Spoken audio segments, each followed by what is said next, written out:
Hi, I'm Danny Ramos, and welcome to this week's edition of Hispanic Speak Out TV, brought to you every single week on Tuesday nights. We talk politics here, and we're going to have our political discussion right after the commentary.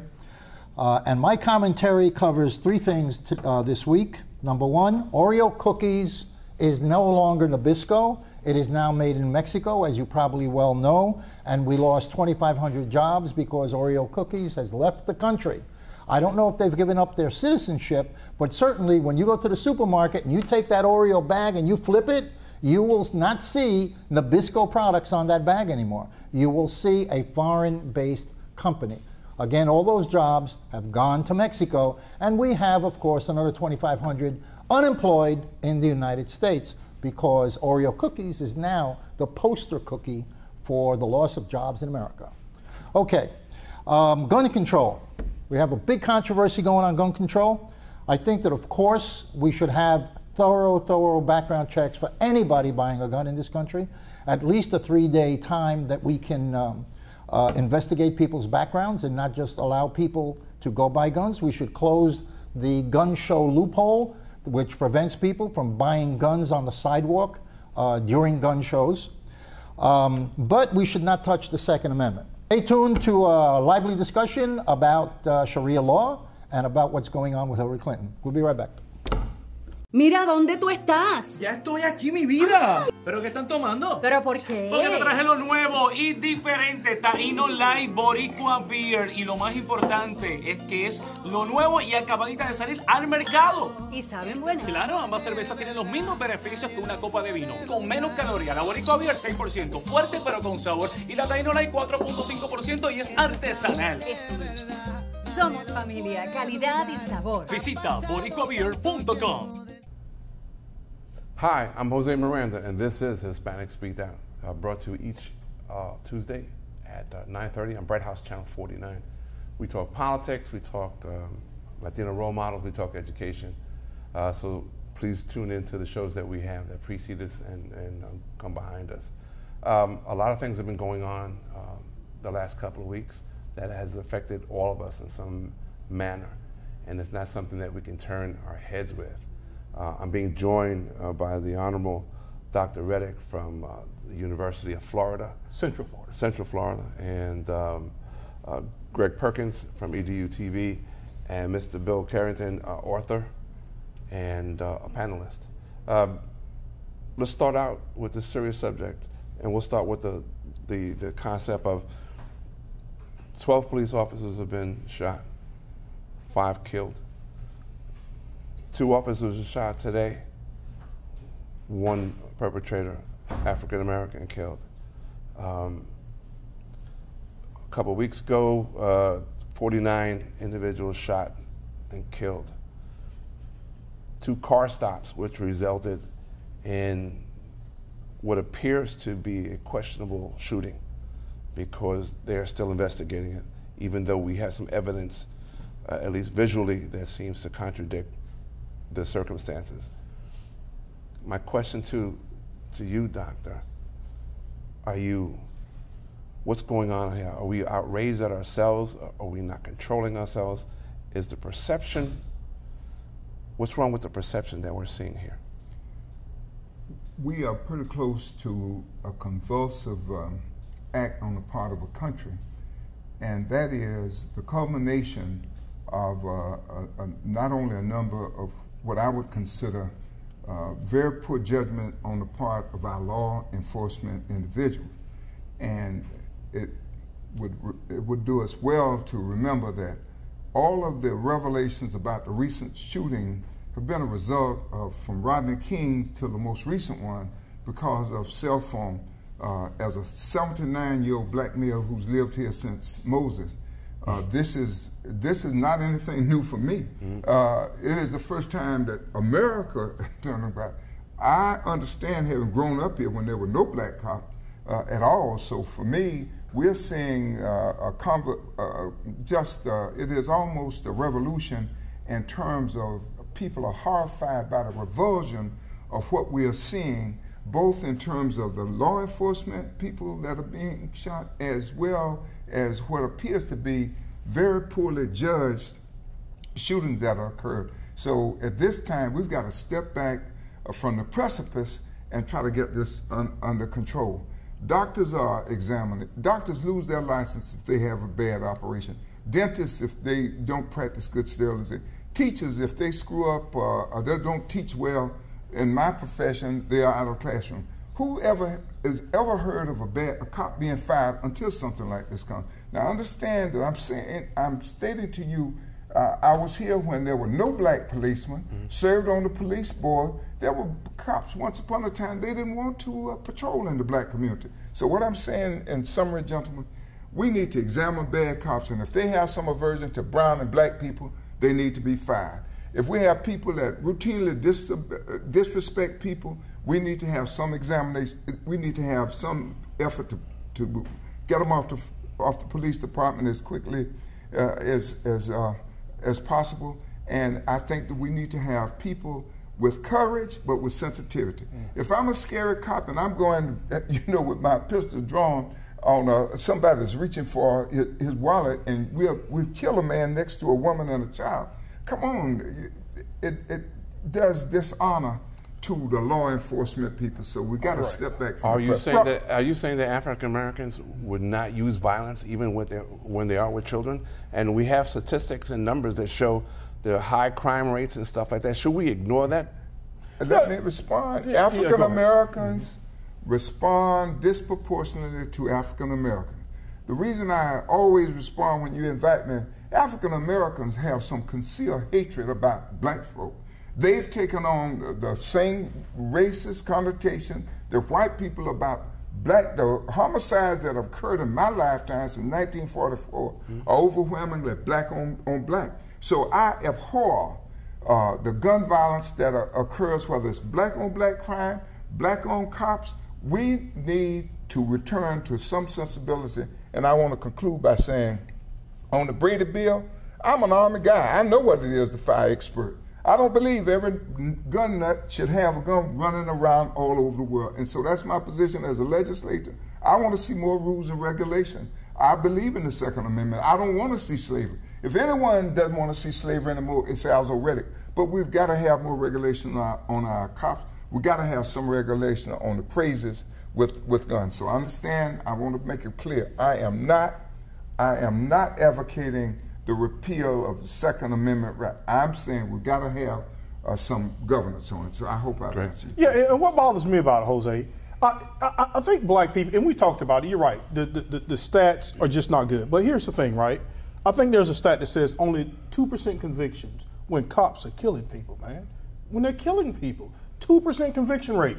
I could name you the little boy in Ohio, cop jumps out, kid's got a pellet gun, he shoots him. He doesn't even try to de-escalate the situation. Boom, shoots the kid. The guy in North Carolina, there was another guy, the cop says, sir, get your license. The guy reaches in the truck to get his license, the cop shoots him. So my thing, and these guys aren't even getting convicted. It takes an act of Congress or the feds to get involved for anything to even happen to these people. That's my thing. And then remember the other guy in North Carolina, the guy shot him in the back. Yeah. Had that guy not been there with that cell phone, that guy would have walked. Yeah. He would have walked. No. And then he picked the mace or whatever it was and threw it next to the guy. Yeah. That guy would have walked if that cell phone had not been there. If I could just address the doctor's statement. For the most part, I agree with what you're saying. What puzzles me is you mentioned physicians, you mentioned teachers. Yes. If a bad physician was to be, bad, or a bad teacher, they're not lumped together. That what we're hearing in the media. What troubles me is if you've got a rogue police officer or several, they're being lumped together by Black Lives Matter or people that are stating, pigs in a blanket killing like bacon. So let's just say hypothetically there was a physician that, did something wrong. I don't see everybody saying all physicians. It's not all police officers. But Bill, you're inaccurate when you say that. You are inaccurate when you say that. So would you agree, doctor, that what we need to do is not lump everybody together, but find the solution to the bad apples, whether they be police officers, teachers, or physicians? What's your take on that? I absolutely agree that we should identify bad cops. And so my question to you is, where do we begin? When a cop is shooting someone in the back, when there's no de-escalation, I talked about examination. I know good and well in terms of the profile for cops having served on the promotion board, they do certain examination, the equivalent of a Rorschach test before people get on. So when a cop comes out, Tamara Rice case, the support dad that's fleeing, again shot in the back. Well, what about the behavior of these cops? My theory is that we know bad cops. When I served on the promotion board, if there's a cop pitching donuts or asking people for favors, other police identify this is a cop on the tape.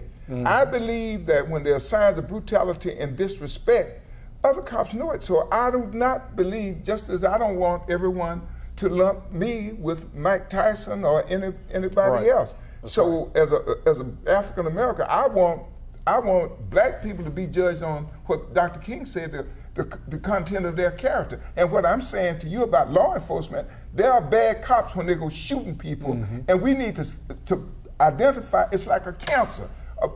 People don't die because they have a cancer. That cancer must be excised. And for cops that are so out of control, when we look at this man with his pistol in there, and 1 second, I'm saying surely people, his colleagues must have known that this was a shaky cop. And my whole thesis is, let's identify shaky cop. Let's not by any means condemn all law enforcement. That guy, that white guy who shot that kid in Ohio, he had been fired. They said, we can't even train this guy. He goes to Ohio and gets another job. What is that all about? That never would happen to me. And what bothers me is the lack of empathy, Bill, okay? Not only do you shoot the guy, you don't even call an ambulance. You handcuff him, throw him in the back seat, traumatize a 4-year-old girl and the girlfriend. I mean, shouldn't he have called an ambulance at that point? Well, I'm not a police officer, but you know, you don't have to be a police officer to know that. Let me get back to the doctors. How we take care of the solution, and what I would look at is let justice take its course. Peaceful protest is okay, just like they had in Dallas, Texas. Peaceful protest. I have no problem with that.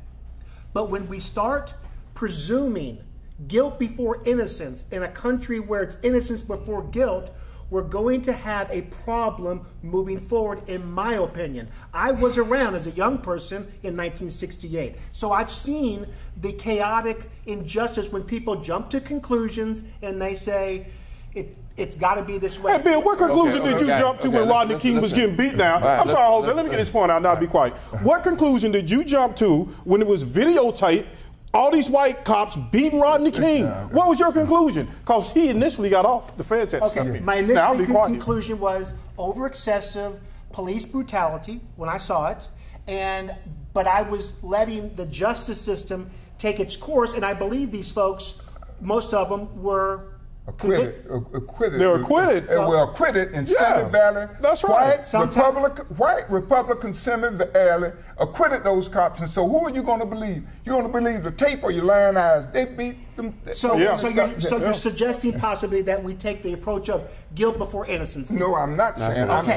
So let it run its course. Let's don't put any words in my mouth. No. I'm saying let's believe our eyes when it's clear testimony. Right. When we see somebody being cops beating the hell out of a guy that can no longer resist, we have better rules than that in the boxing ring. Okay. So why, when people have sticks beating people until almost to death, that we would question? But doctor, getting back to the Minnesota shooting where the lady was filming it, we never see the first shot. We only see after the shot. So according to the attorneys for the police officer, he was stating that he visibly saw a gun and he's told the person not to. Bill, they all say that. Okay, so let it run its course, but I don't want you and everybody else looking at a video saying, guys. okay, he's got to be guilty. All right, listen, we're running away from it and we're running out of time as well.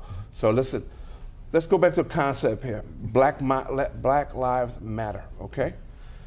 Is it possible that African Americans and Hispanics can turn racism around the other way and prejudge or pre-race the situation, and so that every time a police officer is engaged in something, and because we see them in our neighborhood so much, okay, that we immediately become antagonists against them, and thereby possibly perpetuating the idea, and in addition to that, the cameras focus on our neighborhoods because we're the majorities in our neighborhoods. That's where crime happens. I'm not sure what the answer to that, except excess is excess is excess. Anything that goes to excess is something that I am not comfortable with. Anytime law enforcement is disrespected and subjected to feces and urine, which I was as a member of the United States Army trying integration, I'm against that. From a very personal basis, I'm against that. But because I'm against it, there must be some come to justice. When the white policemen in Simi Valley were acquitted, that is not the answer for me. So I think that any operation, any time there is excess and over the top, and when law enforcement are hurt, I am absolutely against it. Law enforcement, I believe in respect, but I believe in due process. I believe bad cops ought to be pinched by their sergeant, lieutenant, captain, police chief, and the mayor, and it shouldn't be throwing rocks at them. So I'm absolutely against anyone that does any harm to a law enforcement. That's not the way to do it. And I agree with that. And I agree with that. Those cops should not have been shot like that. I don't care who. Those guys didn't deserve to die. They didn't do anything to anybody. They didn't do anything to anybody. But what's happening now is that by the fact that you're putting this stuff on TV and other crazy people are sitting there saying, you know what, man, if you guys aren't going to do anything, I'm going to start doing something myself, which is a very, very bad thing. Yes. We have a criminal justice system. We have a way to vote people in and out. Why aren't we using that system to make the change instead of doing violence? And let's be real with our neighborhoods. We cause crap to happen. Okay, we have statistics that say that.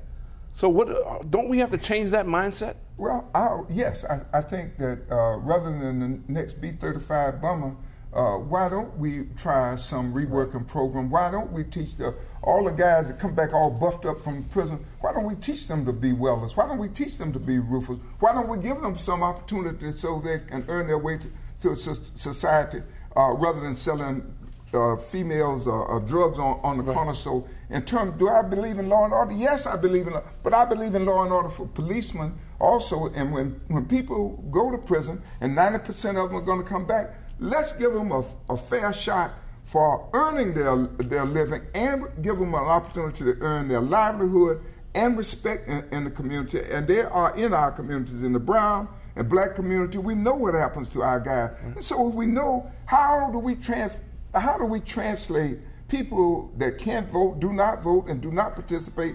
How do we translate that into concern for them?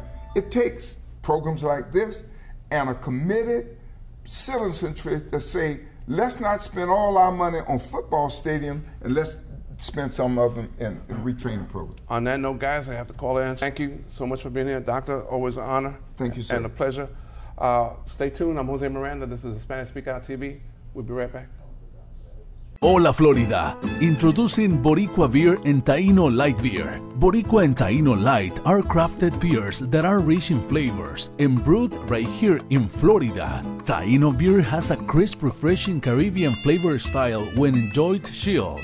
Boricua beer is a craft ale with full body flavor that is a beer drinker's beer. Boricua and Taino Light Beers. Enjoy responsibly. Hi, I'm Danny Ramos, and welcome back to the closing segment of Hispanic Speak Out TV.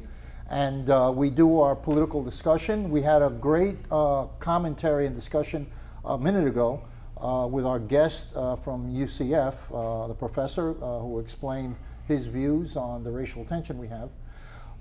We're going to talk a little bit about that. What do you think the real origin of the racial tension that we have in America going forward from the 60s?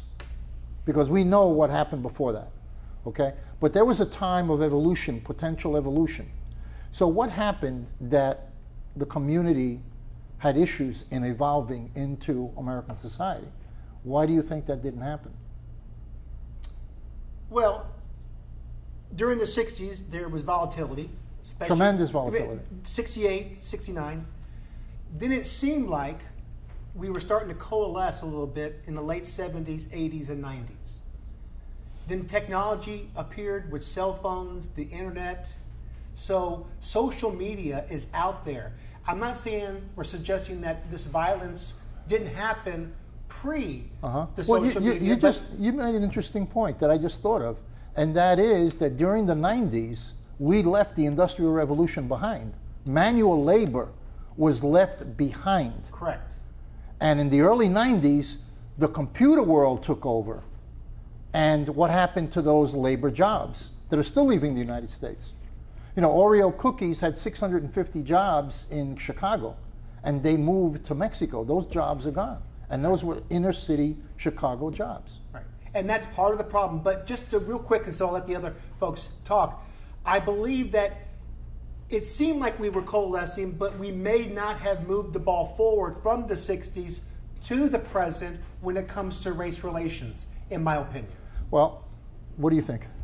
There is an innate fear of black people, okay? There have been scientific studies done to prove this, okay? And especially for black men. We talked about some stats earlier about it's the majority of blacks that are attacking whatever and not the other way around. Well, that's for good reason. For whatever reason, people are innately afraid of black men. And so they tend to overreact, and even blacks will overreact sometimes. Okay, you might be a black person, and then you see a group of black guys walking, well, man, what are you gonna do to me, right? A black person may think that. So if a black person is thinking that, you can imagine what a white person is thinking. So there's an innate fear of black people. Do you think that comes from is reflective of the crime statistic? That is reflective of media, right? Because you know what I don't like? But the crime statistics come out of the Department of DOJ, Loretta Lynch. It heads that, and those crime statistics came last year. Yeah, but I were agree published with you on last that. year by they're her horrible. Yeah. Justice Department. Those crime statistics don't reflect a positive situation. But I agree with you, Dan. I mean, It's messed up. Yeah. It's screwed up. So the question is, why is there a predominant crime coming out of the black community versus the other communities, like Hispanics? Hispanics, black on Hispanic crime is 8-1. Black on white crime is around 14-1. So why is that happening? Is it a frustration of the economic condition? You want to throw in? I believe that social media now is it's stereotyping the situation to me. Like, for example, 509 citizens have been killed this year by cops. Most of those have been male and white. Obviously, since the percentage of black Americans is 13% in the United States, 123 of those have been black Americans. Obviously, that makes it relatively a high share because there's a lower percentage of black Americans. And like I said, media is basically stereotyping the whole situation because this has been going on for years, not only now. Now it's being more broadcasted because social media is everywhere and everything can be recorded. I think that, you know, what we're looking at is a group of people that have not been able to progress economically. They haven't been able, the social system, the growth of technology has left them behind. I would agree with that. So there was a time where Hispanics, hard labor, physical labor, blacks, physical labor, whites, physical labor. That was what's available. The pyramid of management was very small at the top. When the computers came along, what happened was it changed the educational requirement to make money. Yeah, a lot of Hispanics got left behind, and a lot of blacks got left behind. Who's in control of those social structures? I know girls right now black girls graduated from Ivy League schools having trouble finding jobs. So who's in control? I think everybody's having. No. We're in a recession right now. Nobody wants to admit it, but we're in a recession. But I understand your point. Right. Jose, you haven't said anything. What do you? No. I'm listening to you guys, understanding that our neighborhoods are packed, much more condensed. A lot of people in the small areas. So that's why one of the reasons that our crimes are high. Okay. Another reason why such police presence is always there because they call 911 because they have issues within it, all right? And of course, it's also the economic issues as well, okay? The fact that they can't get trained or are undertrained, that causes issues. Okay, look, that's it, okay? So where's the training? Where has been the situation? Hispanics and blacks have the most dropouts, okay? What happened, when we went into the computer world, we forgot about training for physical jobs, mechanics, electricians. You know, those jobs are still needed. Plumbers. I got a plumber came to my house. He charged me $1,300, and he was there for an hour. Mm-hmm. Well, I agree Smart that the guy. skilled labor. He was a white guy. Well, I said a smart guy. Well, I agree that skilled labor has decreased, especially during the 1990s and beyond, because of the computer age. However, I'm not going to just say people aren't working in the black community because of just, you know. Well, unemployment for young men is very high. It's a third. It's what you want. It's what you need. It's what you want to be able to do. If So people, why do you think that's not happening? Because, in my opinion, Yeah. the federal government poured a lot of money into our country in the 1960s and continues to build infrastructure, and it's not going to those folks that live in that infrastructure, i.e. the black community. You look at Maryland. So is that a racist kind of thing you're saying? No, Is it deliberate? It's a liberal. Well, I No, remember. it's I a remember when the Republican president thing. was No, the liberals have controlled the White House. I don't know how many hundreds of billions of dollars when it was shovel-ready jobs. Right. And they poured in, I don't know, $500 million into getting shovel-ready jobs. And we did a show here on Speak Out TV, and we showed the videos of construction going on in Central Florida, that there was nobody with a shovel. It was all massive machines, one guy moving a ton of dirt at a time. Right. So those shovel-ready jobs were not existent. Right. You know? And that goes back to the manual labor situation. The black community did not, for some reason, maintain and keep up with the changes in society, or were not given the proper opportunities to keep up with the training opportunities in society. You know, colleges cost a fortune right now. Correct. You don't need a college education to go out and work as long as you find a skill. Don't believe that crap. Let me tell you something right now. No, wait a second. No, Anybody can find a job. The question is, you got to start somewhere. Yeah. So you can get a job where you're going to eat like ramen noodles all the time. Come on, man. listen, let me tell you. Okay, I'll give you an example. All right, I'll give you an example. When I went to college, when I went to high school and college, I was a rack pusher. You know what a rack pusher is? What? A rack pusher works in the garment district. They had to get the clothing from one street to the next street and put it on trucks which were waiting, right? So they put all the clothes on racks. And I was a guy who pushed in the street. I go down the street on Broadway pushing a rack full of clothes that would be loaded onto a truck. I was making $1.10 an hour at that time. It was the worst job in the world because in the wintertime, you are cold. And during college. So you have to start somewhere and be willing to take whatever there is and look for the opportunities to try to move up. Absolutely. You know, but you have to have the desire. Now, if you're living in a cluster and that cluster is isolated, it's hard to find opportunities. So you're in control of this show. We're not even letting the lady speak. See there? You're in Okay, control go. and all the men don't. Okay. Hey, I was listening to him. Go ahead, talk. You get nothing to say. See, I took up for you. All right, talk. You took up her time. No, but you know what, Danny, I will agree with you. I really can't excuse it because we got schools now that will give people education. It's out there. I'm going to tell you, we got 1 minute left. That happens to be true because in the community, you know you can move drugs and make $1,000 in one day. Yeah. Okay? And what does that bring you? That brings you law enforcement. That brings you conflict. All right? It brings you jail time if you're caught. It brings you jail time. Or death. Okay? Or death. There is no question about that. But you want to know something? I blame also the black elected officials who got elected in those communities. Okay? I remember Adam Clayton Powell. Okay? He was one of the first big black politicians in New York. He bought himself an island in the Caribbean. Right. And a small Anything for his castle. folks. You know, and then he would come back to the community when it was visible time and election time. But he lived in the Caribbean. Yeah, we're wrapping up, You know, but I do agree. That's so what the Democrats the have always reality done. is the people that got elected, and don't forget, the Baltimore police chief is black. The mayor is black. The commissioner is black. They didn't do what they were supposed to do for their own communities to evolve economically. Agreed. This is Danny Ramos, and we'll see you next week. Who said that was me? Me?